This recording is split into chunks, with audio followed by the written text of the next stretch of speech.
start again. All right, hello?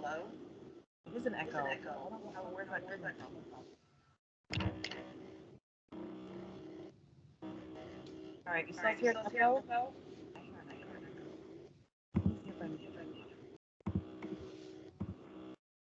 All right, how about now? Better? Better.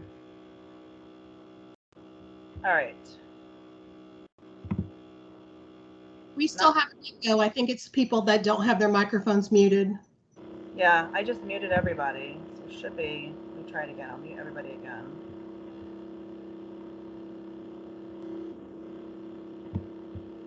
Yeah, I think everyone's muted, so we should be good.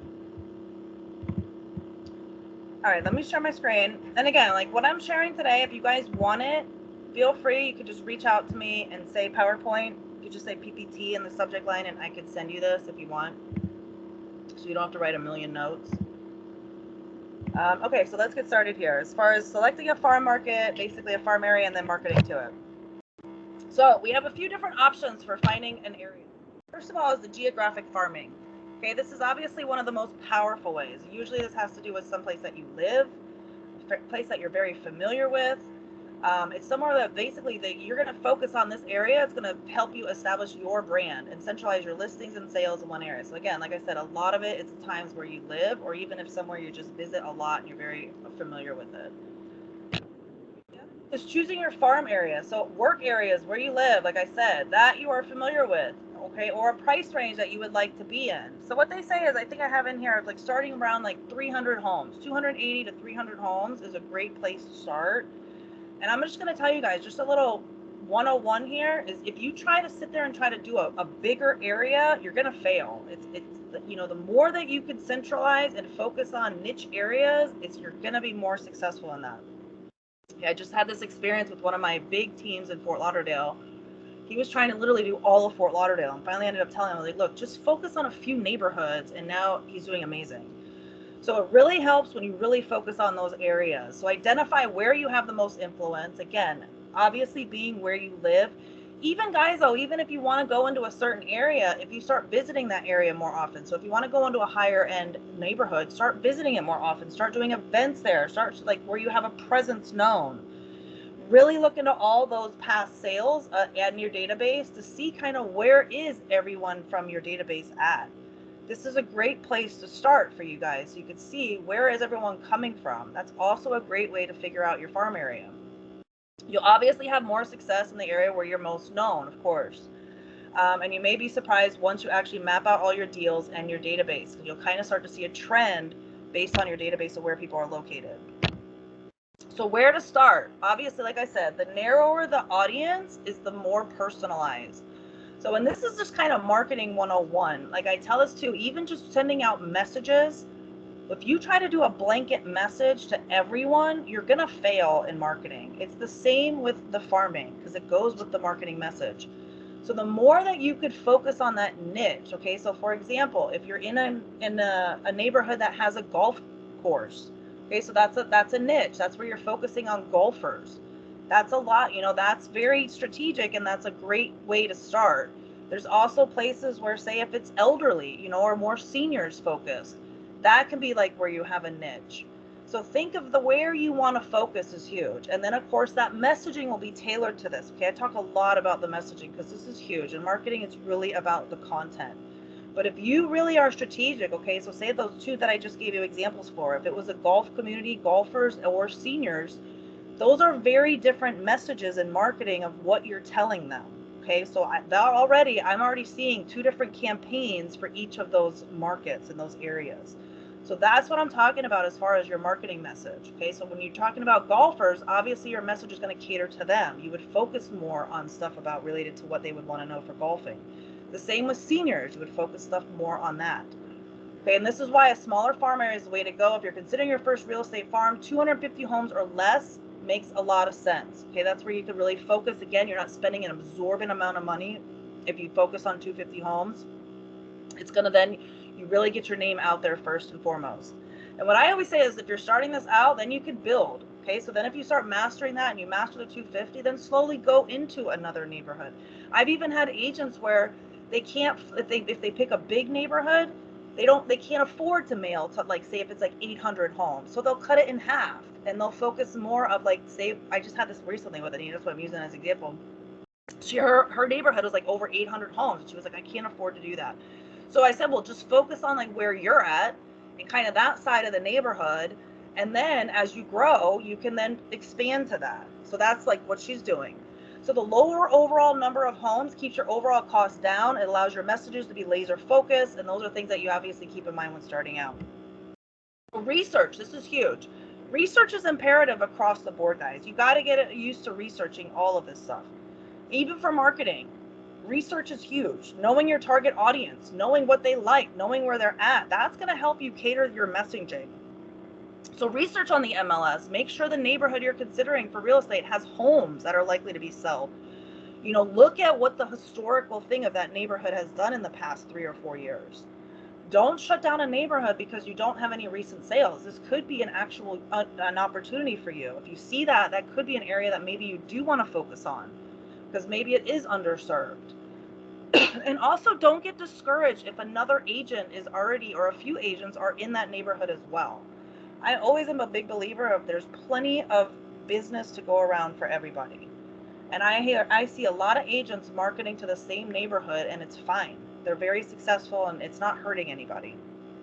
And I always look at it as, look, everyone relates to people differently. So some people may relate to me and some people may relate to another agent. So that's what you have to focus on too, is everyone's different personalities. So don't just think because they're in there that you can't get in there or you don't have an opportunity. I use it as take their stuff, start taking their stuff and taking advantage, and start looking at what are they offering. And that's a competitive advantage to you. That's where you start looking at their marketing materials. Start looking at what are they offering or what are they not offering. That's where then you can start to focus on things to help you offer things that they're not. That's a little thing for marketing. I always have my competitors. I always have a file for competitors to be able to tell, okay, what are they offering or what are they not? That way I know then on my marketing what to do. So choosing a farm area. So here's kind of like the little 101 of basically how to choose a farm area. So you pick your area that has a turnover rate of at least 5 to 6%. So obviously you do the research, and title reps. Okay, title reps are huge help. So we have Sunbelt Title here, GRA Mortgage. They will literally give you guys all of this data. They have it. It is so easy for them. So use them. Everyone should have a rep in their office that they can go to. And if you say, hey, I'm looking at this neighborhood, ask them for the research. Ask them for the data that they have on that. Take advantage of that. So then obviously you would want to make sure that the annual turnover rate in the community you're considering is at least 5 to 6%. Let's say that your farm area of 250 homes, that the turnover rate was right around 5%. This would mean that you could expect about 12 or 13 homes to be sold from that neighborhood every year. Obviously, when you do the research, there's 4 different categories of basically what you're looking for when you're looking to do research for farming. You're looking at the geographic, the property, the inventory, and the demographic. So we're kind of going to go break into each of these. So the geographic, this is your farm area that are going to affect its saleability. So either as a whole or in part. So are there homes in your neighborhood with private frontage or on a body of water? Or maybe there's community beach access for the whole neighborhood. So again, this is where the research comes in of really understanding your farm area, really knowing what are the hindrances, what are the advantages of that area. Is there a major highway nearby? You know, is it close to the highways? Those types of things, as you guys know. Make a list of all the geographic features that will affect the sale of the property in either a positive or negative way. And then you can learn to counteract it. You know, it's funny because, and I always say, like, there's always a way to get around stuff. So, like, I remember I used to work for Pulte Homes. If anyone's around, or, you know, Pulte Homes is a big developer. Well, I remember we went in and one time we had this development and it was next to a pig farm. And we were like, oh my God, how are we ever going to sell this property? Well, what we ended up doing is literally sticking a wall up there. No one even knew. No one even knew. So just keep that stuff in mind. There's always a way to get around stuff, positive or negative. People didn't care. So property research, this is again, knowing the lot sizes in the neighborhood, knowing the floor plans, knowing the styles of what's in that neighborhood. And this is again where the advantage is if you live in that neighborhood, you know a lot of this already. But if you're going into a new neighborhood, then make sure you're really researching this. You know, download all the floor plans, know all the different styles and floor plans that are out there. Identifying what is unique about those. that don't fit the typical mold. Having the insider knowledge on these homes obviously is a huge advantage for when a buyer comes. Okay, so this they remember that stuff. That doesn't so think of I can't talk, but doesn't think the homes there will support their needs. So think of this is where you have the advantage of knowing what are the features in there, what's the floor plans, all of those different items. And then of course your inventory is huge. And again, we have a lot of tools that help with this. So even like your Market Quest can pull this stuff up of what's happening as far as the inventory, what's selling, all of that. Or even when you go to your CMAs and Moxie, that can also show this stuff. So think of like pull these reports or do it from the MLS. But this is basically where you could basically start calling yourself the expert, because this is what happened, guys, is the more knowledge that you have, it exudes out of you when you're speaking. You don't get stumbled. You don't get baffled when somebody asks you a question. You could just spit off this information just from the back of your hand, and that's what makes you sound very knowledgeable, obviously.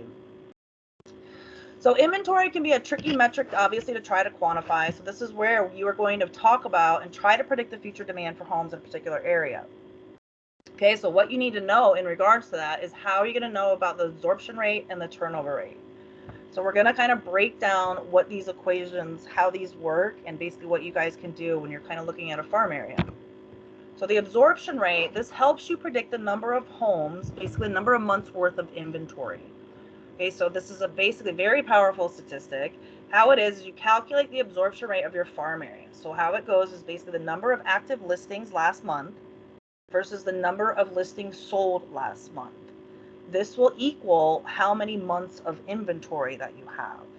So how it works, you see here is 12 active listings last month over 6 listings sold last month. That gives you 3.3 months of inventory.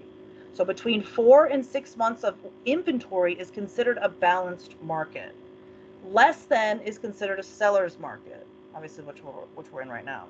And if you have more than that, that's considered a buyer's market. So this is actually how they determine buyers and sellers markets right here. If no other properties were to hit the market, your farm area would run out of inventory in 3 months, 3.3 months, making this a seller's market.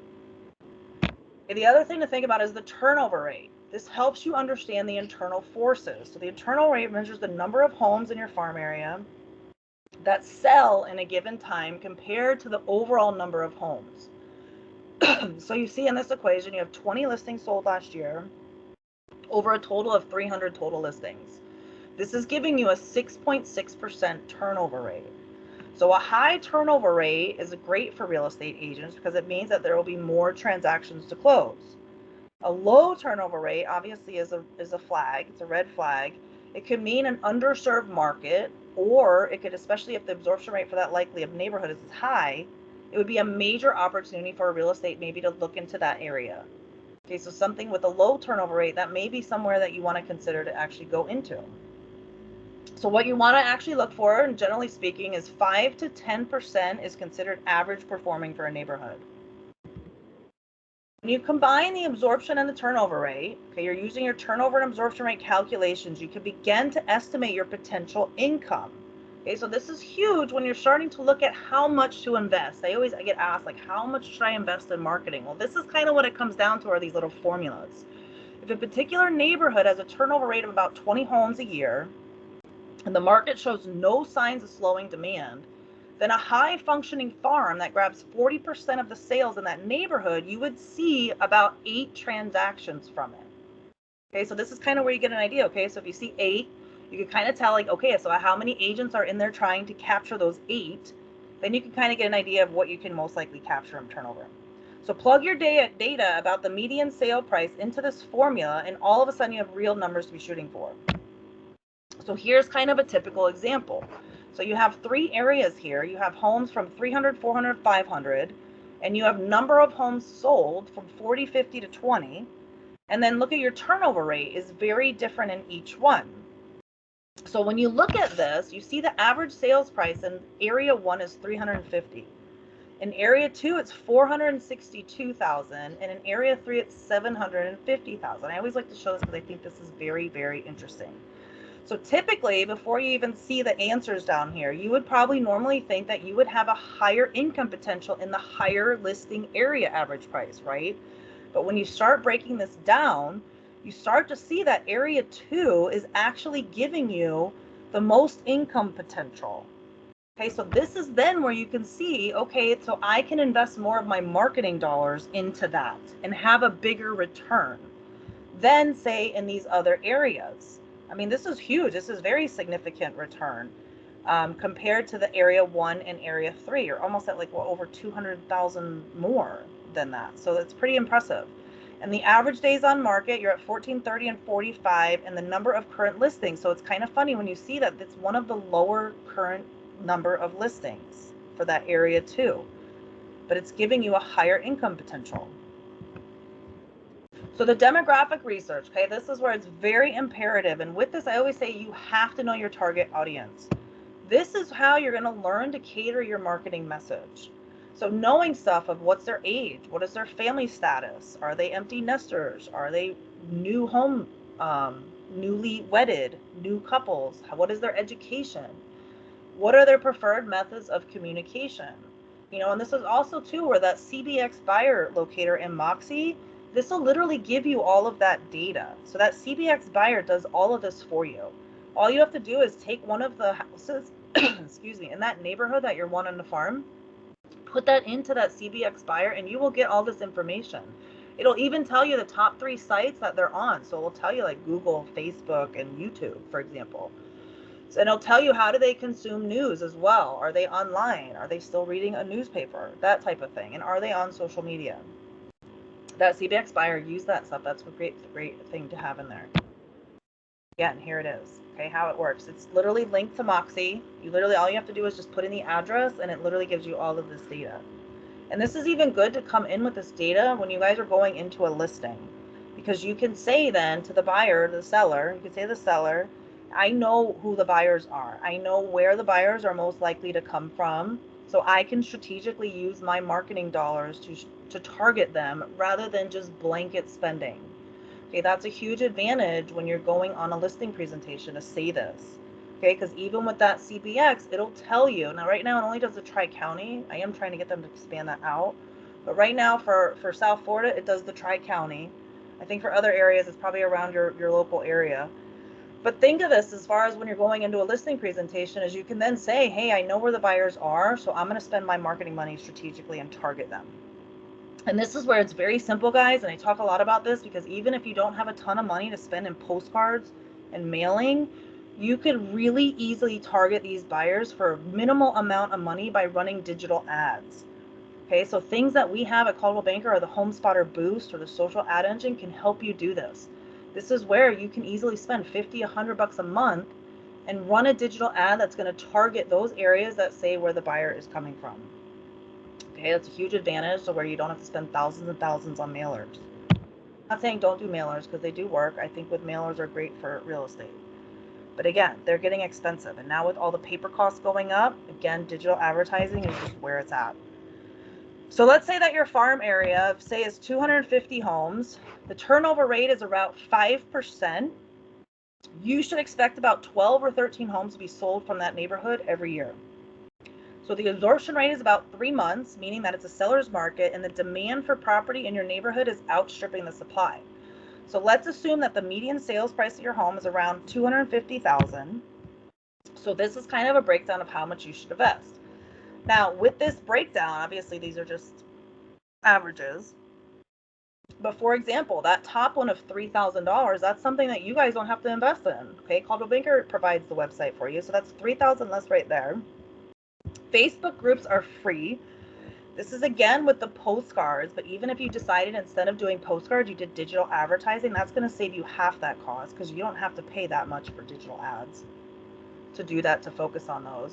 And you could just do then the one postcard, have a property update postcard, and then you have 4 months of regularly scheduled letters. Okay, and then if you wanted to do 3 events sponsored, which again, if you guys are really farming an area, you have to really consider about doing events in your area. I can't even stress this enough. It's about being a presence, letting them see your face, getting to know them and on that level. So those are great to do. The events are great. And I mean, such simple things of like, I know some agents right now, especially with the holiday time, they'll go to their clubhouse and they'll bring in a Santa, for example. Okay, so just little things like that. Doesn't cost you much. And it could really go a long way where you start to develop a presence in that neighborhood. How much to invest? So if your farm is functioning moderately at capturing about 25% of the sales in that neighborhood, you're closing, say, about 4 properties a year or $30,000 in gross commission. So that's assuming about a 3% commission rate. Remember that your success will have a snowball effect. So every closed deal will mean another homeowner singing your praises and connecting you.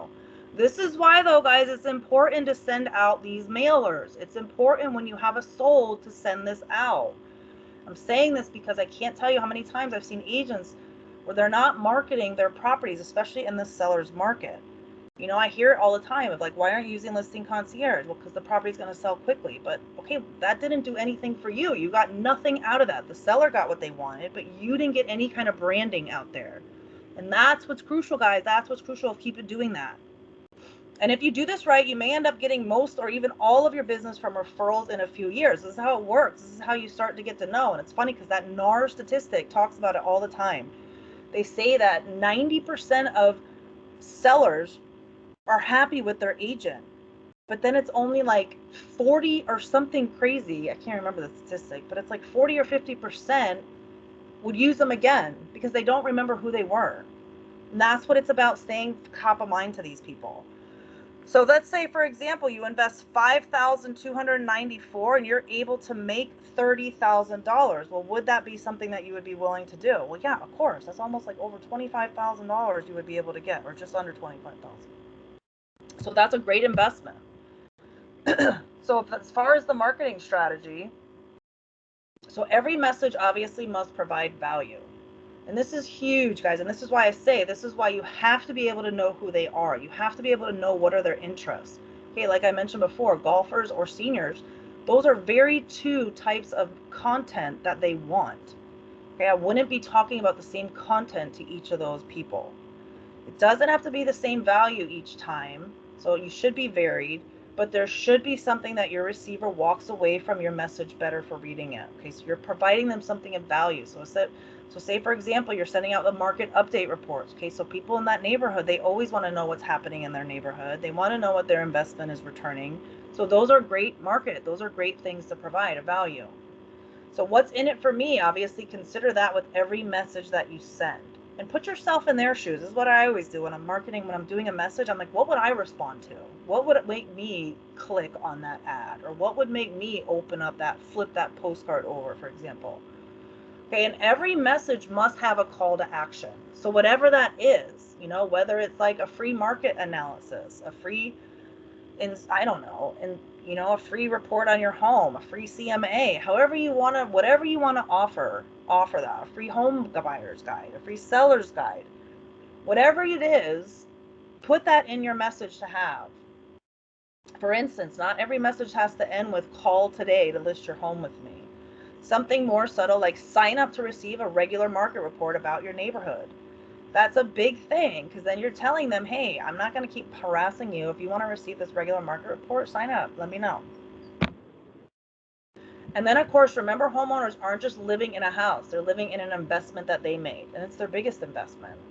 They want to know how their investment is doing. So tailor your message toward that performance of your investment. And this is, again, where I talk a lot about in my social media classes. You know, you guys just doing a market update every month and hitting that neighborhood, this is where I say Facebook wins as far as social media. This is why they're still number one, is because they have those groups. Okay, that costs you nothing to do but time.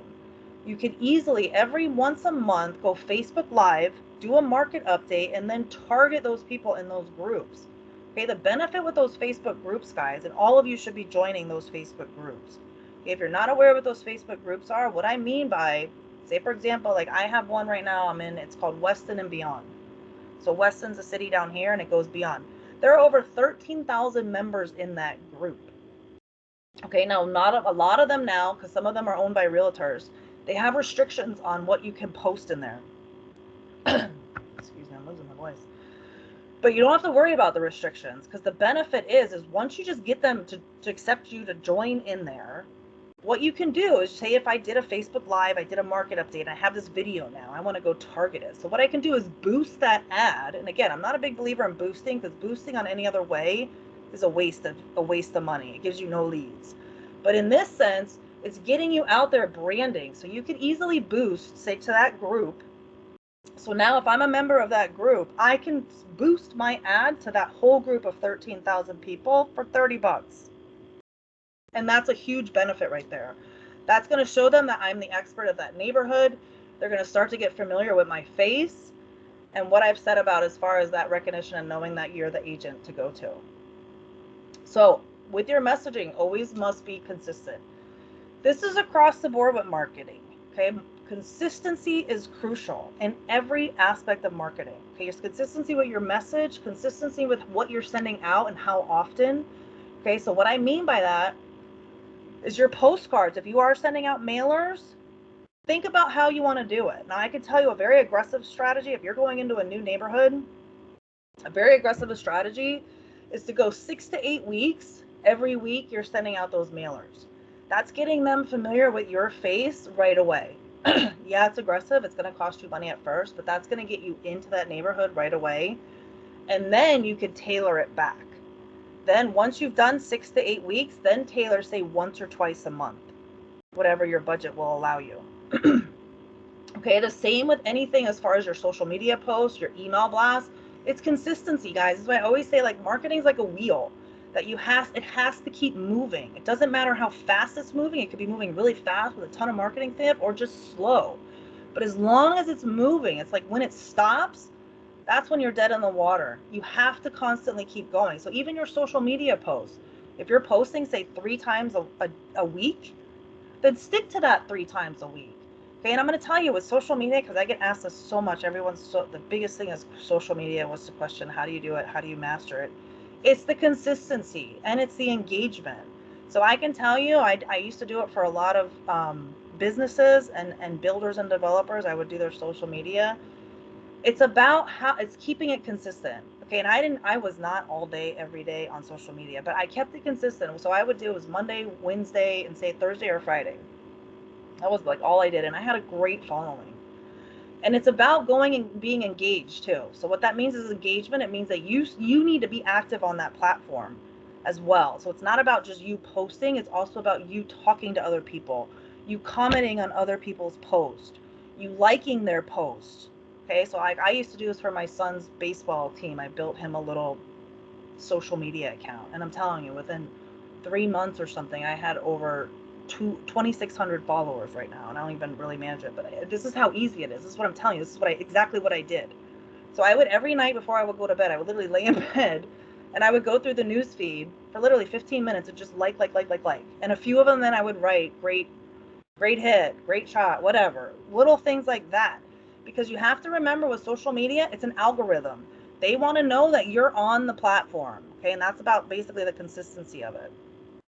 Okay, so the other thing to keep in mind is the lead nurturing. This is crucial. This is very, very crucial, is the lead nurturing. You know, they have this other statistic that recently came out. It's funny, I was at an event yesterday and Nancy Corey brought this up too. The lead nurturing, they're saying that the amount of agents who actually call their buyers after they have purchased their property is like astonishing low. And they're saying that if you just actually reach out and keep in touch with your buyers or your sellers, it's a huge advantage. Okay, that's where you're building that relationship. Again, it goes back to the NAR statistic and everything. It's all about you guys keeping that relationship going. That's where the lead nurturing comes into place. So make sure you guys are having those automatic emails going out on your behalf. Those drip campaigns are active in InTouch. Okay, those are crucial. That's keeping you top of mind. And remember, it takes work to set those up at first, but once they're running for you guys, they're going out automatically. You don't have to think about it. The website content. Okay, so this is also, your farm area should have its own section on your website. So luckily with the InTouch site, you have your community serve pages.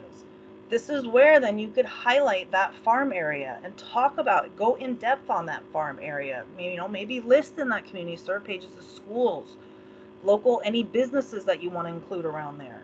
Stuff like that. Maybe you have in there some top restaurants to go to for the area. Okay, so this is where it's going to come, is you can basically then direct people, if they're interested in that neighborhood, you can direct them to your site.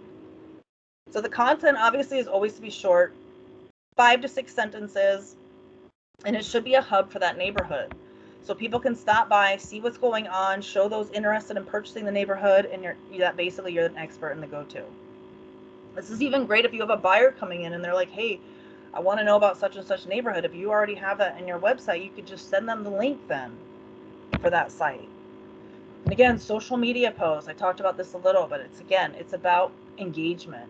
Okay, after all, the more people that are interacting with your content on social media with likes, comments, and shares, it makes it easier to reach out. Consider creating a Facebook group. And I will tell you, the Facebook group, it does take time to build up. So there's tons of Facebook groups out there. If you don't have the time to build it up, just join some other ones and do the boosting like I mentioned before. But if you do want to tackle that, you can tackle having your own Facebook group. The benefit is once you actually do build it up, it will basically kind of self-serve itself, because what's going to happen is all the people, the neighbors or whatever, are going to start to filter and feed that themselves. You'll see that they'll just start posting content on their own. And a lot of times, like on these groups that I belong to, you will see people come in from out of town and they'll say, hey, I'm looking for a real estate agent. I want to move to the area. I'm looking for a real estate agent. So those are the benefit with those stuff. The idea here basically is to get the conversations going among people in the neighborhood. You would be the moderator and obviously captain of the ship. You would pose questions, post pictures, keep the conversation positive and good natured. Okay, so if you are going to do this, the great thing is you would have full control. So even if another agent comes in there, you can either deny their request, or if you did accept them, you could deny their post, that type of thing. You would have full control of it. Okay, this is what I mentioned before, is the Facebook Live neighborhood farming. Okay, this is what I said. Basically, if you did a market update, this is where then you become the expert. Okay, and I love this concept here. This was actually, I showed this is these two women.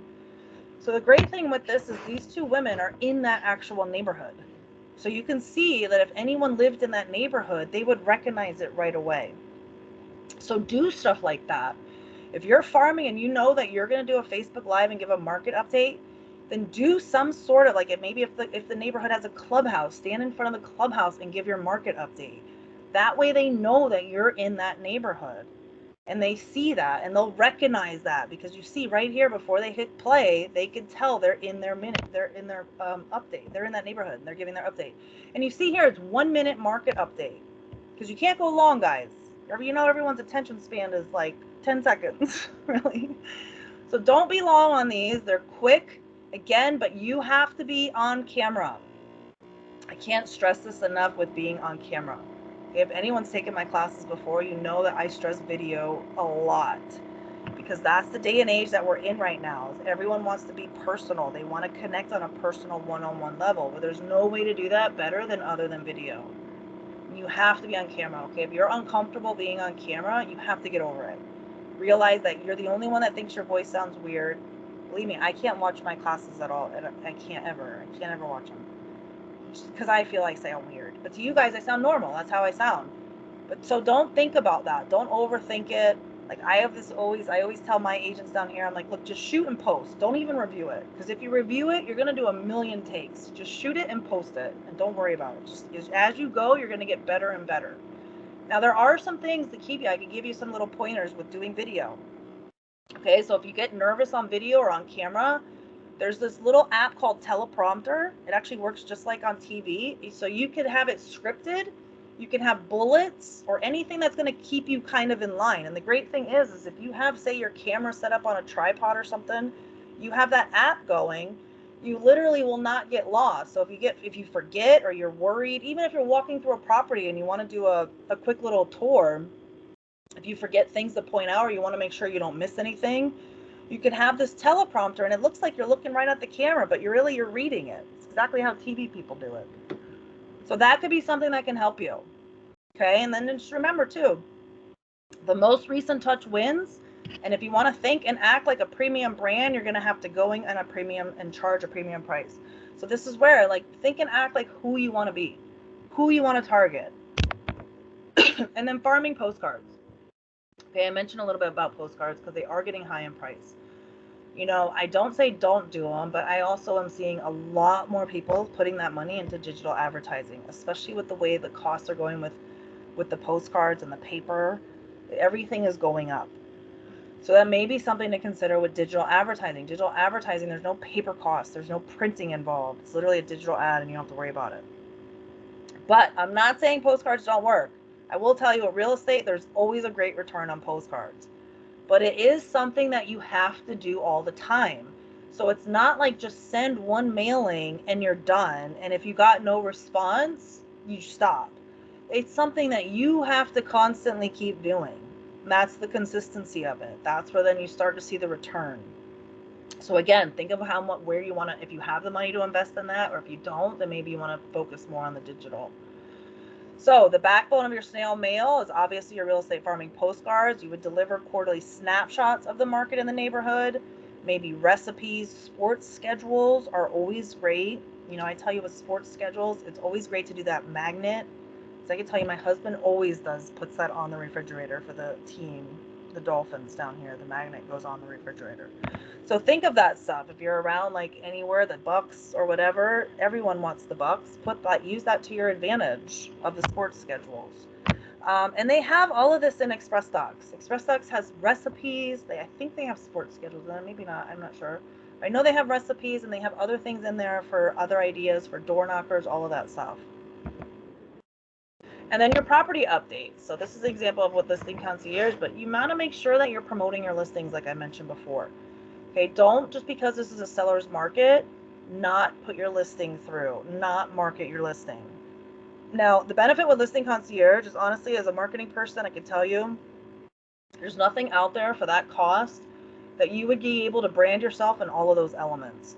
I mean, you're able to do postcards, do TV, you're able to do the View magazine. Okay, the View magazine alone, guys, and I'm going to tell you, because I get a lot of agents reaching out to me about this.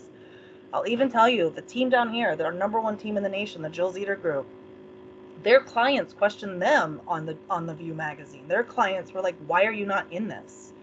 So they're in it now. But think about that with that View magazine, okay? I've even had agents say that they're getting people contacting them from other areas. Okay, I had an agent down in our Weston office. She said she got contacted by somebody in Sarasota because of that View magazine. Okay, if you guys don't know, it's 175,000 distributions statewide, and it goes to only subscribers of these publications.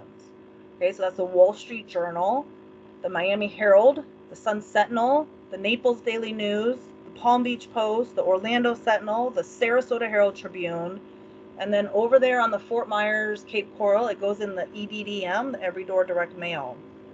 So phenomenal exposure. And to have that alone, if you had to do an ad in that kind of distribution, you're talking a few $1,000s right there.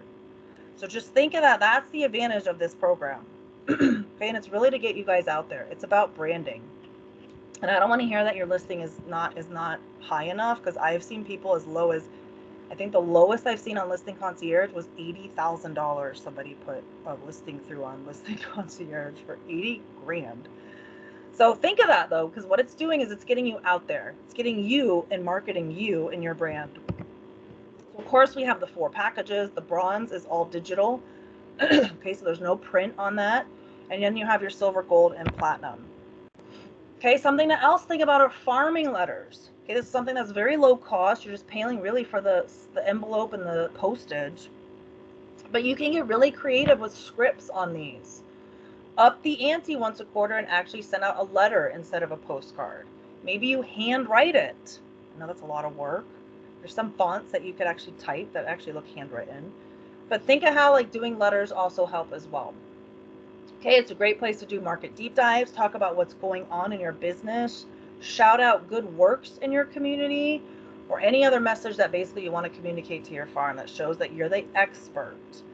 Okay, it's also basically that you living in that community is a huge help as well. And this is where maybe you can even go door to door. Instead of mailing those letters, maybe you stick them in your... Yeah? Please, somebody.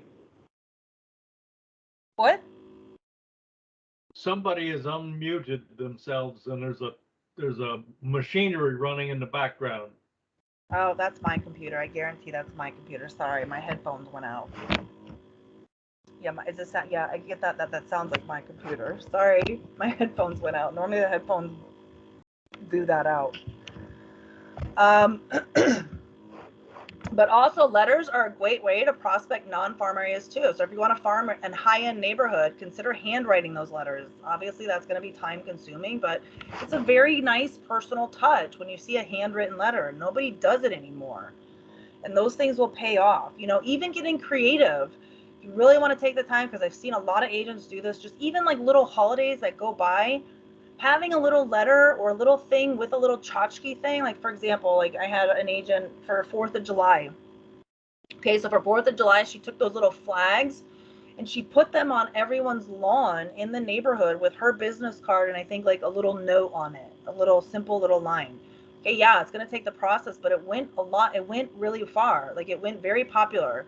You know, I had another agent for Halloween. They did the mini pumpkins.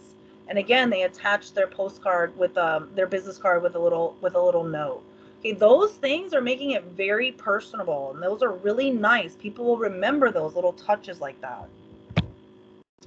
Obviously, door knocking. Door knocking does still work, okay, if you are comfortable with it. I always say just make sure you're comfortable. Obviously, sometimes with women, you know, go with a friend. Don't do it alone. But it is a great way, and especially if it's your neighborhood, it's a great way to introduce yourself, a great way for them to see your face. Obviously, shake their hand, look them in the eye. You do risk rejection and awkward moments, so yeah, you have to have thick skin for the door knocking. But just remember, like, you know, a few no's, eventually you'll get a yes. Make a plan to head out in the neighborhood once a year, door knock, shake hands, introduce yourself. And I always say like door knocking is probably like the last strategy. Once you've exhausted kind of everything, then go the door knocking. But I would try the other things first, obviously, than doing the door knocking. But just like other prospecting messages, make sure you're offering something of value, okay, when you visit. So offer a free CMA. I actually do a Moxie neighborhood class. It's basically a Moxie neighborhood report. And this is a great report to have in hand if you were going door knocking. Okay, it kind of gives a little data on their neighborhood. It tells what's been active, what's been sold recently, the average price, all that stuff, and then you can add stuff to that as well. But those are the types of things that when you're going door knocking, you want to be able to hand them something of value.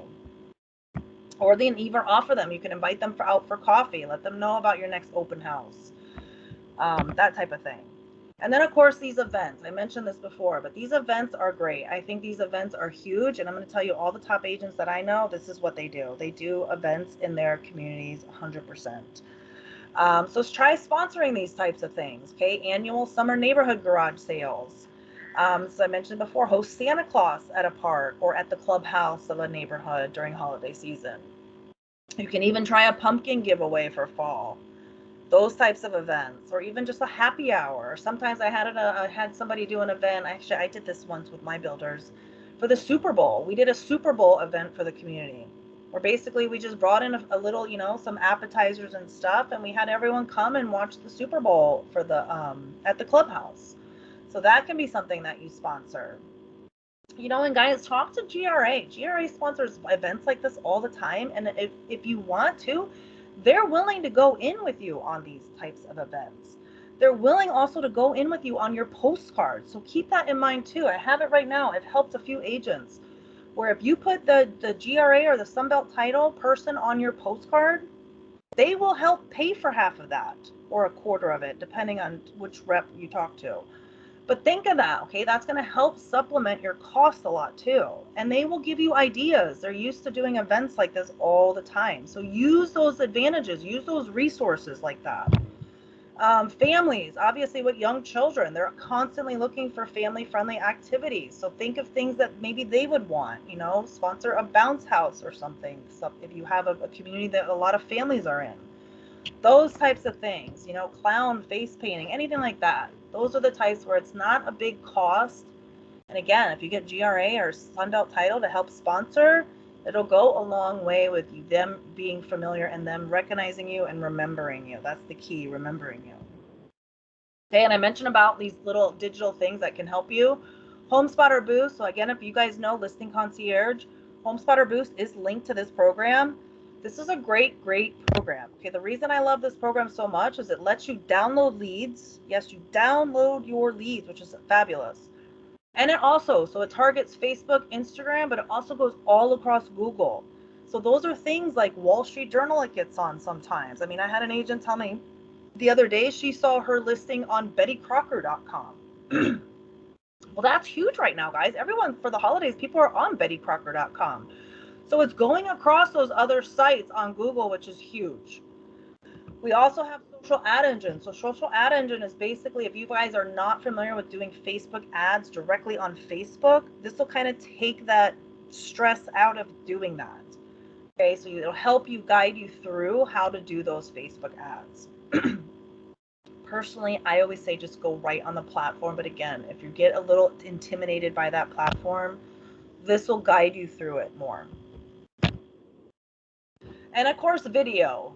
You guys have to do video. Video is huge, huge, huge. You guys should be doing videos. You should be walking tours. Even if you guys don't have listings, okay? Of course, if you have listings, do a video of your listing. If you don't have listings, do videos of the neighborhood you're farming. Show what it's like to live in that neighborhood. You know, maybe interview businesses nearby. Businesses are going to love that because then you could tag them on social media. You could then, you know, build a relationship with them because you need to go up to them and tell them, hey, you want to do an interview or you want to talk to them, whatever. That's going to help you guys a lot. And then remember with the videos, okay, it's very important, especially with these social media accounts, you post them to Reels. Okay, if you guys don't know what Reels are great exposure. Okay, ask your kids know what the Reels are. They're the ones watching the Reels left and right. But the Reels, okay, I'll let you post to Reels. That's a great way to get out there because you're getting out there to anyone and everyone with those Reels. It's not just people who are following you. But you see on these little statistics here why video is so impactful. It's generating 67% more qualified leads per year. Social video generates 1,200% more shares than text and images. Now, also too with that social video, here's the advantage of it. Somebody just needs to watch your video 3 seconds. Okay, if they watch it 3 seconds, that's it. That's all it needs. That's counted as a view. And when they do that, it's counted as a view. That pushes you up in the news feed. Okay, so the platform will then push you up, which is a great exposure. This is where you can get out there. I mean, I remember I did a tour down here and I was posting my videos, which they were very silly. It wasn't anything exciting, but it was just telling them the tour. I ended it with the tour. How did everyone like it? And I did a video. I got probably 100 more followers. I'm not even kidding. Just from me doing the tour, probably 2 weeks, I posted a few in my reels. I got 100 more leads. I got 100 more followers in there. So think of that stuff. It does build you out, but people need to connect with you guys. So emails, okay? Think of it too with emails, okay? And the thing with those market updates, like I mentioned with Facebook Live, this is the thing, guys. It's not just don't just use that video just for Facebook to post to groups. That video now is something that you should download. You could put that in your social media. You could put that in your email blast. So use it across the board on everything, okay? Don't just think of like one video as just one area. That should be going on YouTube, social media, email blast, anywhere you can put it, all across the board. Your website even post the videos. You see here, the average user spends 88% more time on a website with video. And all of you should have a YouTube account. You see the YouTube is the #2 most visited site after Google. So you guys should have a Google page, you should have a Google business page, and you should have a YouTube 100%. I'm getting some background noise again.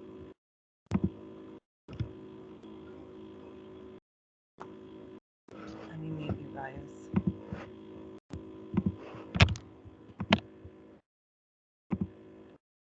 Okay, and if you guys have Gmail, you automatically have a YouTube account, and whether you know it or not, you already have a YouTube account with that. They give you one for free. But these are the important guys. This is where marketing is. Okay, we've gone away, like no one reads anymore. And you see what happened with this COVID pandemic, it's gotten us lazier and lazier. So video, this is where video has gotten so popular. And of course, video is allowing you to connect with people. That's what's happened too, is we lost that personal touch and that personal connection. This is where video picks it up. So InTouch, obviously with this InTouch, it helps you generate the leads. So generate and manage leads, create those digital materials, and your personal IDX website. So think of with InTouch as far as your drip campaigns. You guys should have those drip campaigns set up. You should be sending out those emails as often as you can. Okay, if it's once a month, twice a month, once a week, just be careful with how you're sending and who you're sending it to. Okay, the thing with the groups, okay, I'm a big believer in InTouch is to set up your groups. Okay, what I mean by groups is you should have like past clients, buyers, sellers, investors, whatever you work for. Okay, but that's going to give you different messaging to send out. Because again, like I said before, you can't be sending the same message out to people.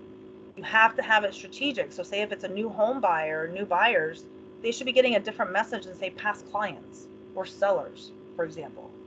That type of stuff. And again, use Prospect Square. Okay, Prospect Square is great to run, even to have those market reports going out for you automatically. First of all, if you guys are farming an area, it's 100% you should have a market report going to that farm area. You can pull a list on Cole. Just remember what Prospect Square, they limit it now to 10,000 contacts in your account now, which is still huge. I mean, if you're doing 10,000 contacts, that's huge. But you could send these out. These are great to send out. But you could also, too, if you're going to do a live market update, you can pull the stats from here. Go and run a market report and use those statistics to then do your video market update. That's where you can get that image, get that advantage of that data. And then BrandServe. BrandServe is a great asset. Okay, I say this a lot. Just remember that they have a lot of stuff in here to post to social media, because I know social media gets a lot of, what do I post? What is the content?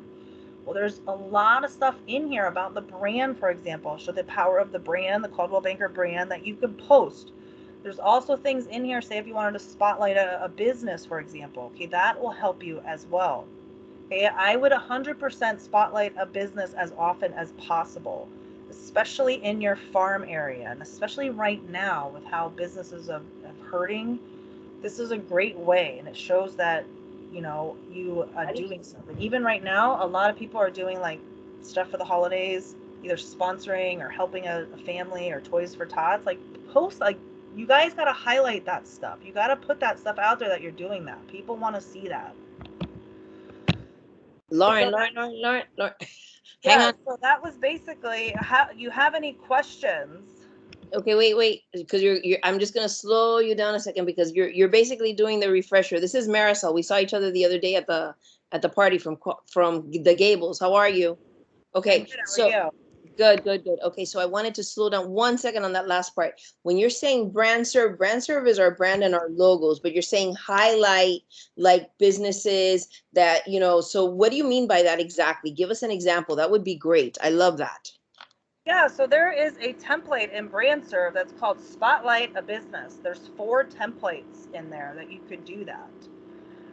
It's fabulous. Like, they have a lot of templates. Okay, BrandServe isn't just logos and that's it. It has a ton of social media stuff and ideas for you guys. There's polls in there, Instagram polls. Here, let me pull it up. I'll show it to you.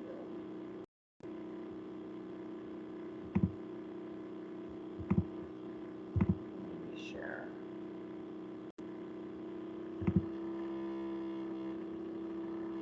Okay, and for those that don't know, BrandServe, basically how BrandServe works, it looks like it's a shopping cart. So it looks like you have to check out, but you never get charged for any of those. Okay, the only thing that they charge you for are like the actual videos. If you do actual end card videos, for example. But here, if you go to marketing assets, you go to social media and you go to posts, okay, this is where you can get a lot of ideas from here. Now, you see there's 164 items, which is a lot. But what I'm talking about, the things that I've mentioned are, say here, okay, you have the 2020 quotables, so they should be coming out with the 2021 soon. This right here has a lot of stuff of just about the brand that you can post. Here, if I actually do, I think it's Spotlight. I love to use the search bar in BrandServe, because otherwise you spend hours in this thing.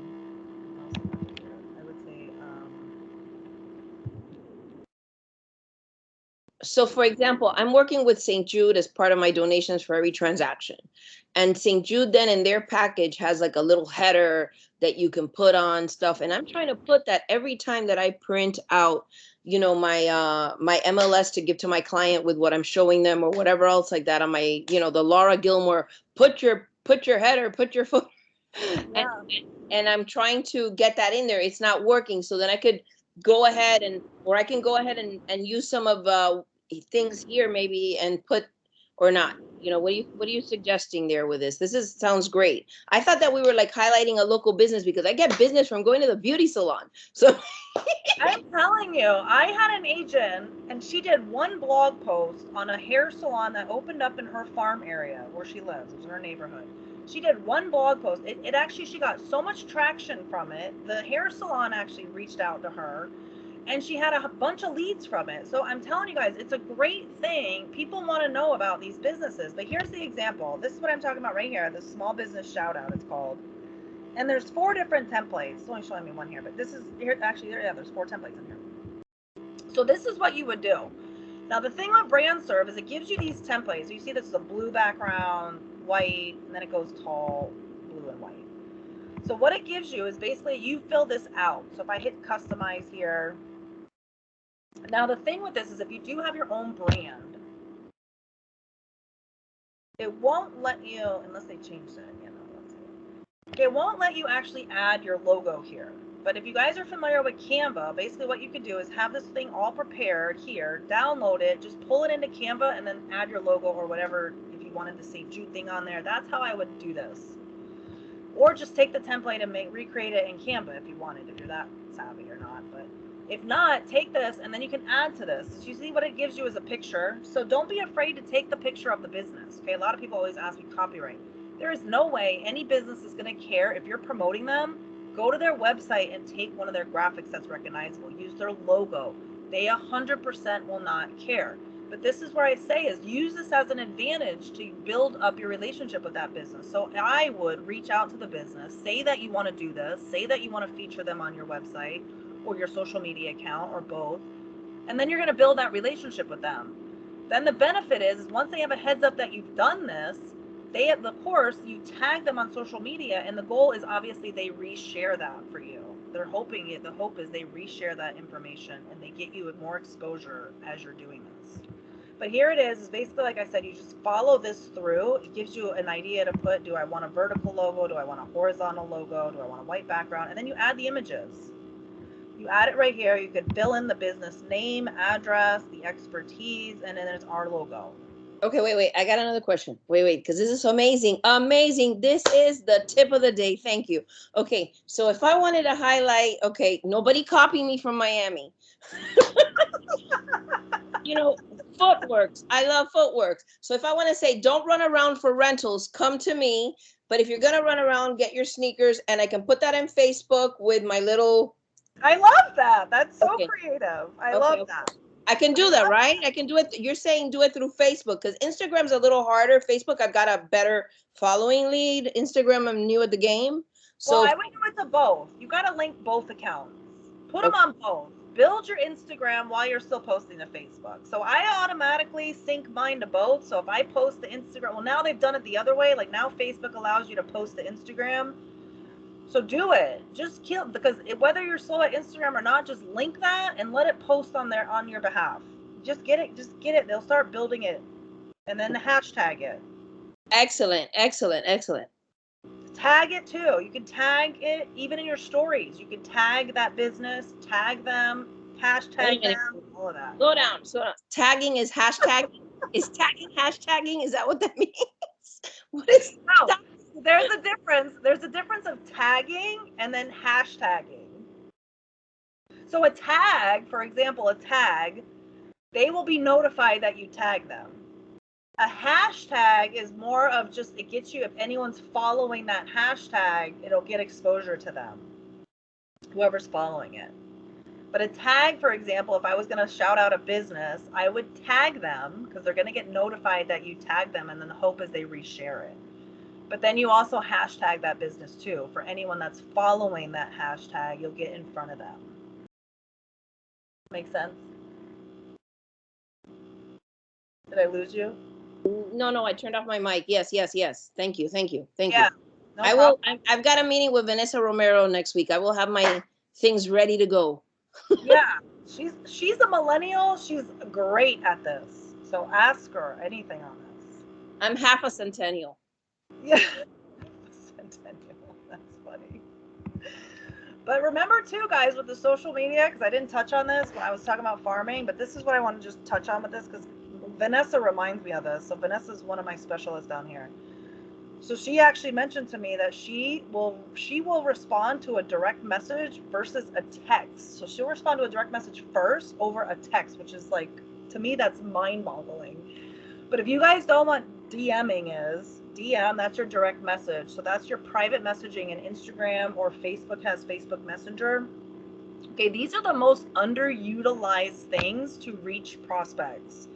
And I can't emphasize this enough to try to do that. So if you guys are trying to get in touch with your clients or with people that you're trying to get a hold of, DM them. I am telling you, it, like Danny Hertzberg of the Jill Zeter, he did this whole session a couple weeks ago in Aventura, and he brought this up. I was like, oh my God, I wish I had this on recording. But he talked about how he kept trying to get this prospect. He kept trying to find him. He was sending him emails all the time. He was calling him. He wasn't getting anywhere. Finally, he DM'd the guy, and within 10 seconds, the guy responded back to him. So this is where you never know what people are going to respond to first. And especially with the way social media is, everybody's looking at their social media now all the time. So consider DMing people.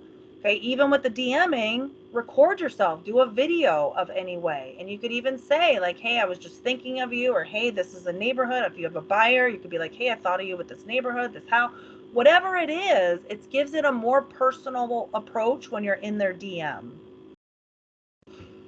All right, what questions you guys have, since I threw a lot at you? Okay, let me go in the chat since I haven't looked at this. Oh wow, you guys have been really blowing up this chat. So how do you find out how many homes are in your neighborhood? That would be 100%. I would go on the MLS. I would pull that from the MLS to find out all the homes in the neighborhood. Can you show us how to do that in Moxie? Well, I don't know what that was. So Leslie, let me know what you want to see in Moxie. Was it the CBX? CBX Buyer? The app, I think the app I said was Teleprompter. Do I teach a class on buyer locator? Yeah, so that's the Moxie. Do you guys want to know how to do the buyer locator? I mean, I have some time, I could show you. Gearing up to use every door direct mail for 2022. I love that. Jim, That would be good if you could do that for us, Lori. CBX Buyer? Okay, Yes. yeah, let me show you. Okay, so here's the Moxie. So it says CBX plus Moxie. And you can add this to any of your presentations as well.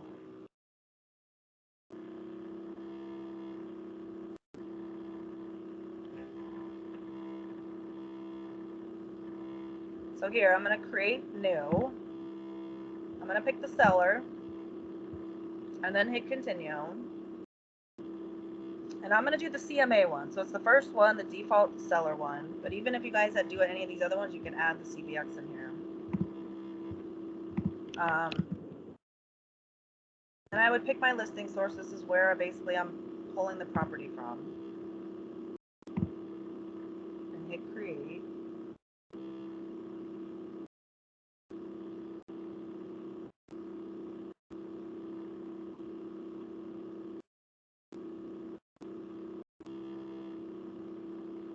Okay, so now I have my subject property. So again, if this was something that you guys were like doing a general neighborhood, you could either pull in something active that's currently in the neighborhood, or you can even do an address of that neighborhood. I always say it's easier if you have an MLS number. I'm literally just gonna pull in, I don't even know what this is, but let's see what it pulls up. Okay, so it pulled up. Can you do a general neighborhood, please? Well, I have a whole class that I do for a general neighborhood. It's literally a Moxie neighborhood. I can send you the recording. I can't do that all right now. But I can send you the recording, whoever asked. Thank you. I put my email address in. Thank you. Okay. Okay, so then once you have this in here, once I can hit continue, and then it's going to give me like basically the comps. Okay, so I'm just going to randomly select a few to just get some in here. Okay, so then I'm good. I'm just going to hit continue. So I'm doing this very fast. Hopefully whoever's asking this knows at least the basics of Moxie. Okay, then continue. Then continue again. Okay, so now I'm in it. Now you see this is basically the basic. So if I want to add those CBX pages, I can hit here, add page, and I'm going to add it from library. And it's literally right here. It says CBX pages. So what I would do is hit add for both. add ad. Okay, now it's in there, so I'm going to click back on my pages to get back to it. And here it is. You got to give it time to calibrate it.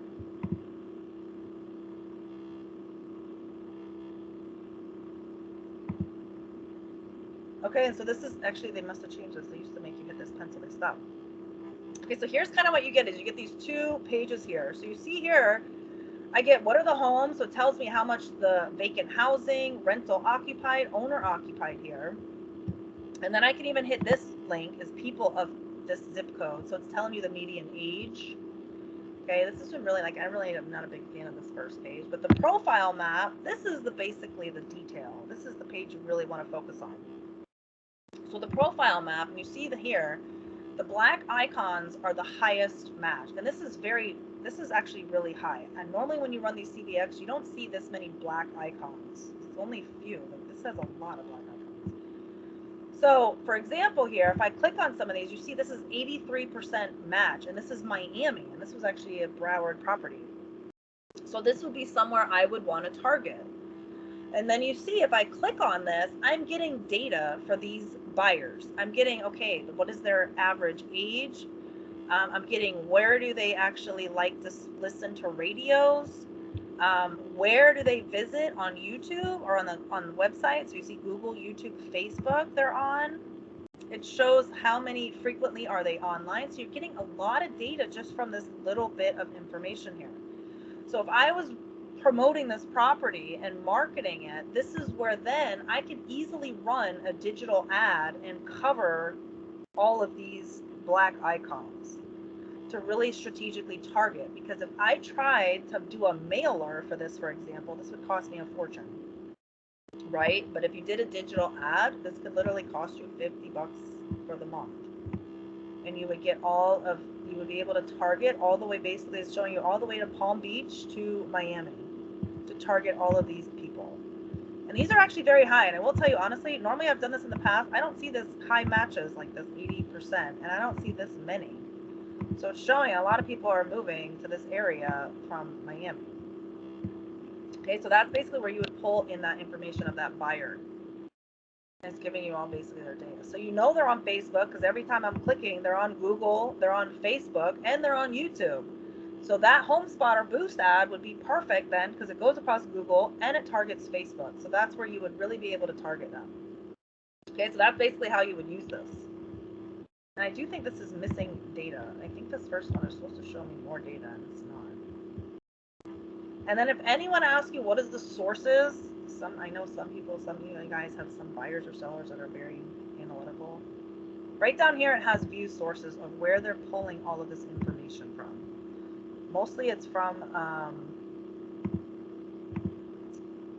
the US Census Bureau. It tells you everything of where they're pulling all this information. Okay, this isn't Coldwell Banker, it's a feed.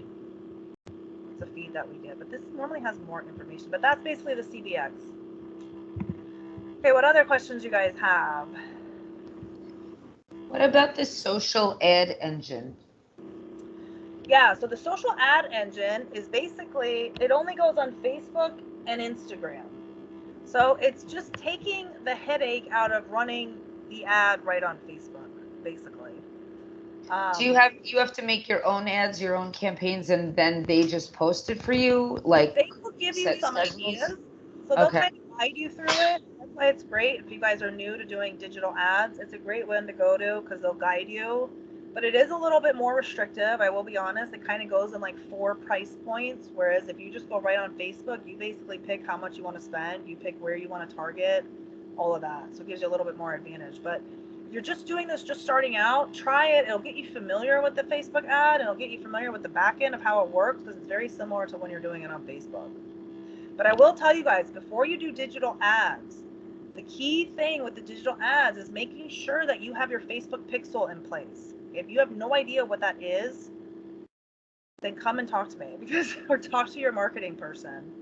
You have to have that Facebook pixel in place because it's just not going to give you as much exposure for your ad. So what that Facebook pixel does is I call it like a GPS tracker. So if any of you guys have gone on a website, looked at a dress, a purse, or some other property, and then that thing's following you around all over social media, That's because of the pixel. And that's what you want, because you want people to be exposed to it multiple times, because that's usually how it works. Okay, they say like right now, and before COVID, we were at probably like 10 to 12 times it took for someone to react to an ad. We are now, since COVID, it's like up to 18. It takes them 18 times to see an ad before they actually react. That's how much we are getting blasted now. Yeah, is it legal to put in mailboxes? I wouldn't touch people's mailboxes. I don't think that is legal. I would stick to like slipping it in doors or putting it on a door. Yeah, stay away from people's mailboxes. So funny, man. So funny. The Moxie neighborhood. Okay, so I will send that. Oh, a lot of you want the Moxie neighborhood, huh? All right, I will go through this and let you know on those. Is this class being recorded so that you can send it to us again, so that when that's another thing. You know what I was going to ask you, Lauren? What do you use for time blocking? Like, do you print out a paper to time block? Because I recently heard somebody say that the time that you spend marketing should be non-negotiable. It should be like an appointment that you don't cancel. So if that's the time that you're filming and you've scheduled it and penciled that in, it doesn't matter what, you still keep that appointment and you still post. Because if not, you're moving nowhere fast. You know, so what do you give, like there's, you know, time blocking things or whatever? Do you just say print it out on a paper, put the hours of the day and just time block for the week, or what do you suggest on that? So I guess it depends on really what you're comfortable, what you work off of. I can tell you, for me personally, I live and breathe by my calendar on my phone and on my computer. So that's through Outlook. I have to have, like, I put every single thing on my calendar. If I have to do admin time, I block it out on my calendar.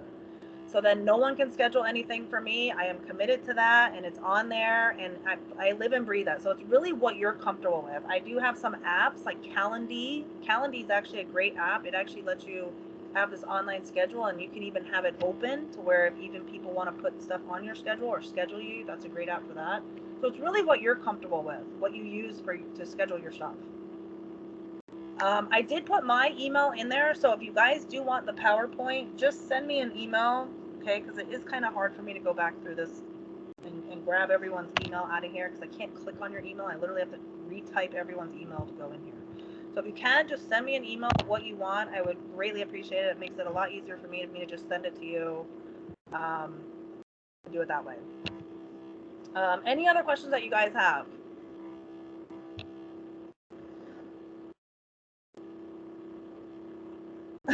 Lauren, I have a quick question. Do you, in BrandServe, I'm looking for a template for what do you call it, for like a neighborhood, I'm working on my neighborhood CMA report, and I want to just like do a one-pager. You'll have a one-pager synopsis. So I know that I can like create it in Word myself, but I was like wondering if you know of any templates in BrandServe like that. Yeah, I think. Wait. RPR. Oh, no. I love RPR. RPR does not have, no. It's just, I love RPR. Definitely. But it does, when you do a comparable, it brings up a really nice page. Is that what you're talking about? It doesn't, it's not like, I just need a one pager, and it's like our RPRs is, I use it all the time, but it's definitely not what I'm looking for. Okay. I want something that's more user friendly. And then in Moxie, they also do a comparable with one page in your presentation. Yeah, so this is what they have. It's called Market Update Social Media Images. It has it like this, but honestly, if you guys are used to Canva, I would 100% try to do most of your social media stuff in Canva. It makes it a lot easier. And with Canva now, if you go Pro is $12 a month. I'm going to tell you, it's a miracle. It lets you schedule all of your social media out right from Canva. So it really helps you get ahead. What was that? Can you put that in the chat? I don't know. Canva and Pro. I don't know exactly what. Canva.com. It's an amazing tool. So let me show it to you real quick. And honestly, guys, if you're stuck on social media or you're looking for templates, let me give you a little tip on this too. Okay, if you go to Etsy. I didn't think about Etsy. Thank you. Yes. And you can literally, and I'm going to show you how cheap these are. You can literally say social media templates, pulls up,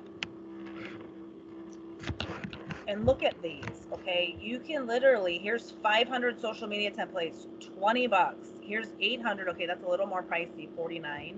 But even this, here's 100 Instagram templates for $6. Here's 123, okay? So granted, maybe this isn't your color, but you already have, you can easily change colors in Canva.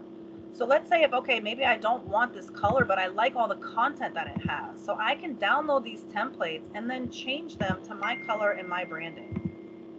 Etsy is great, guys.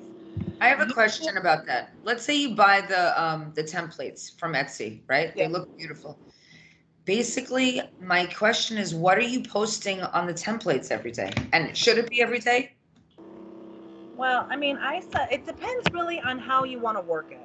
I don't think you have to post every day. No, I told you I did it 3 times a week, and I had a great following. It's the consistency is the huge part. It's being consistent. It's making sure if you're going to do 3 times a week, you stick with that 3 times a week every week. I have a great following, so I'm not really worried about that.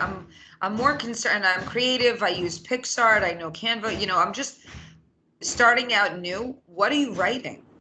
I know showcasing businesses. That's a great idea. Here's an example. Okay. Okay. So here's the benefit with doing these posts. Okay, so for example, I helped out one of our top teams. I did this. Now, you see, this was about, it's basically what they've sold. So this talked about what they've done so far. Here was another one that it was like a Q&A. Ask me anything, drop your questions in the comments. So this will help promote engagement, which is huge on social media. That's just for stories though, right? That's not going to be on your feed. No, this is for your feed. Oh, ask me anything? Okay. Yeah. You could do it for your feed, your story. I mean, I would do it for your feed because it's going to promote you want people to do likes and stuff and comments. Right. And that's the main Facebook page, not just the business page. A post like that. Or well, I have to, I have the main Facebook and then you have the Facebook business page. So you're put it on the main? Yeah, I would do, well, I mean, you have to build up your business because the thing is with the business page, they actually hinder you when you start posting your business on your personal. Now, I know a lot of you have a bigger following on your personal. So what I say is just post it on your business and then share it to your personal. And people will start to see then you have this business page and hopefully they'll go follow it. Right. You gotta basically work both. Yeah. Okay. So here were just some things, do's and don'ts of buying your home. So basically, again, you're just giving information, do's and don'ts of selling your home.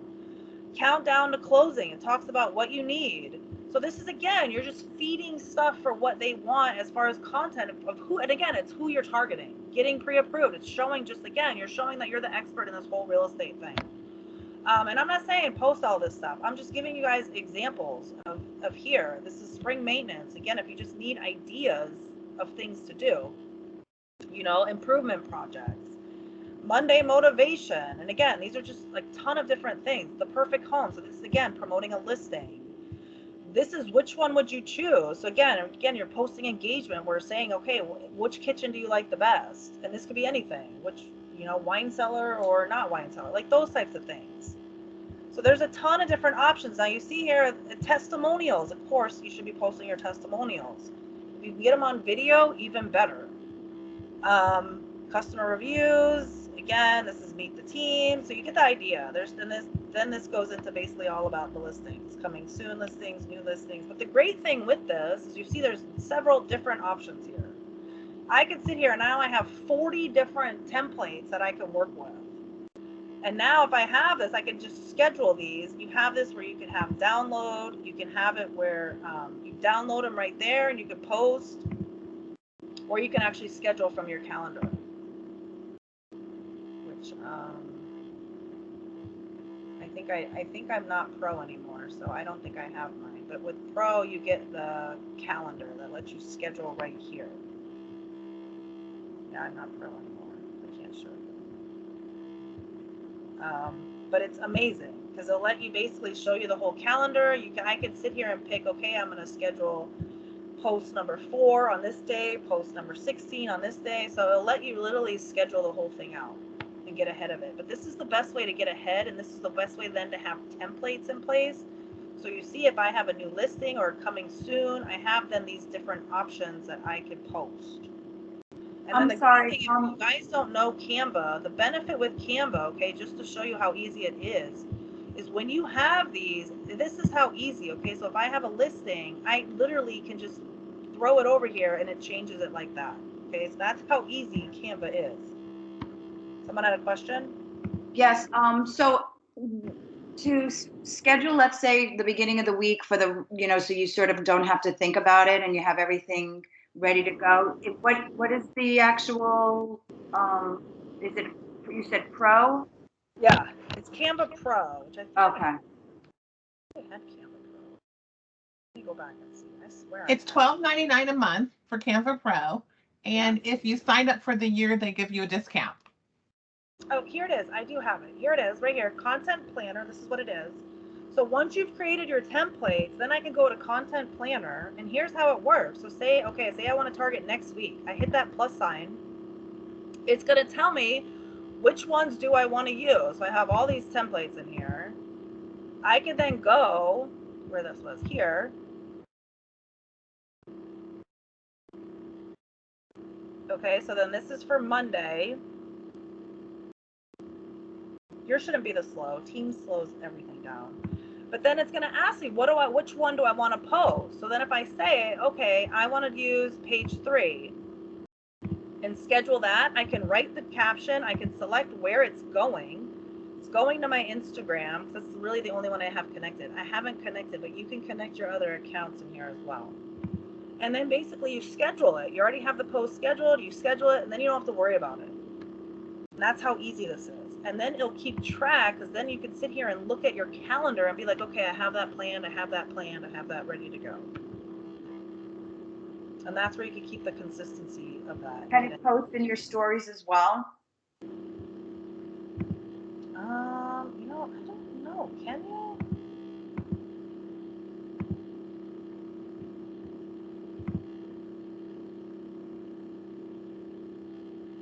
Let me see what it asks, because I haven't actually ever done it.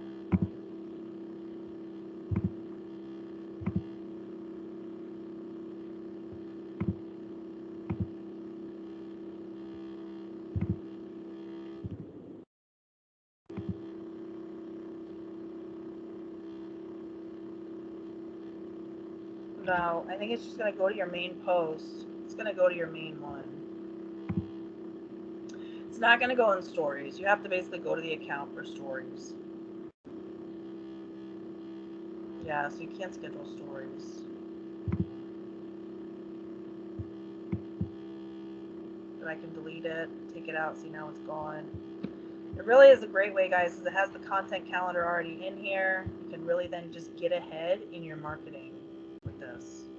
All right, what other questions do you guys have? Yes, she says, see, Lynn's like, it's worth the money. It is, guys. I'm telling you, if you really want to get ahead and do graphic design, I'm telling you, I learned on Adobe products, and Canva is has just as much good stuff as Adobe, and it's half the cost, if not more, half the cost. All right, I put my email in there. It's just basically lauren.johnson@floridamoves.com. So feel free to email me with any questions that you have, or if you want any of these things that I talked about today. And any other questions? No, everybody's good? All right, well, thank you so much, everybody. I appreciate it. I hope everyone has a great rest of the day. Thank you, Lauren. Thank you. And I will talk to everyone soon. Bye, everybody. Bye-bye. Bye. Thank you. Bye.